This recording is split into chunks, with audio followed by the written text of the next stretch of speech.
ka danna subscribe kana ka danna ƙararrawar sanarwa ta yadda za mu ringa sanar da kai sababbin shirye-shiryenmu da zarar mun ɗora. Mun gode da kallon tashar Arewa Y.B.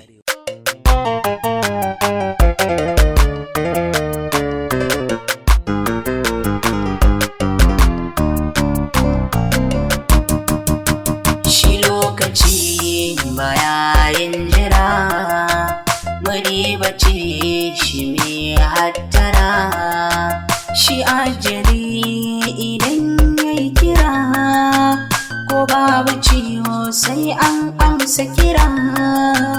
Yana da kyawun mu kula da lokaci, shi ne sanya kansa zan tsokaci, domin kowa ke sanya kai gaci. Na gane sai yayi aiki da lokaci, amma waɗansu ba su gane hakan ba, su ɓata sa'arsu suna faɗa da gaba. Ai babu amfanin baɗi ba da rai ba, ma'ankare ba sai ranar nadama ba. Kyawun fure inda ya fito a yau tsinka, na gane ba a koyan cibi a ran wanka. Idan da kai ake yi ka kyauta sa'inka, na gobe sai dai ka ji ana yi da wani naka. Ga shawara zan bayar mai ji ka saurara, in rabbi ne maka iko ka tsallake tsara, to kar ka yo girman kai ko kwa kai kyara. Ba tsangwama gunna ƙasan ka dan akwai gyara, in kai hakan lallai za ka yi nadama, sa'in da wanda ya bayar ya kwace dama.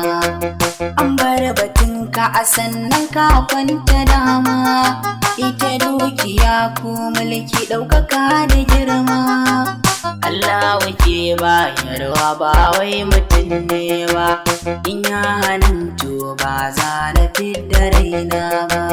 Na san wataran za na kai da cin riba, ko ba da ni ba wani na to za a yi duba. Minti guda din ya wuce ba za ya dawo ba, ka shuka kai domin irinsa kai girma. In kai sharri karkace ba za ya dawo ba, zan so ka san da sani zai biyo ka ba da wai ba. Mu shuka kairi kan rana ta ƙarshe, mu gyara hali kar mu zama masu kushe.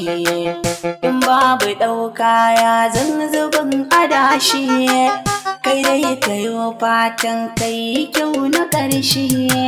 Sannan mu gane ba wanda ke da iko, da za ya bayar ko ya hana ka karko, sai wanda ke sanya ruwa ta sama ya sauko.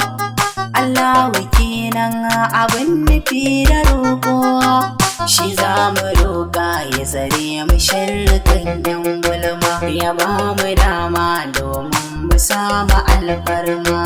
Domin Rasulallah ya ban su Fatima, Alifiyano Rabbana ban ƙaran dama.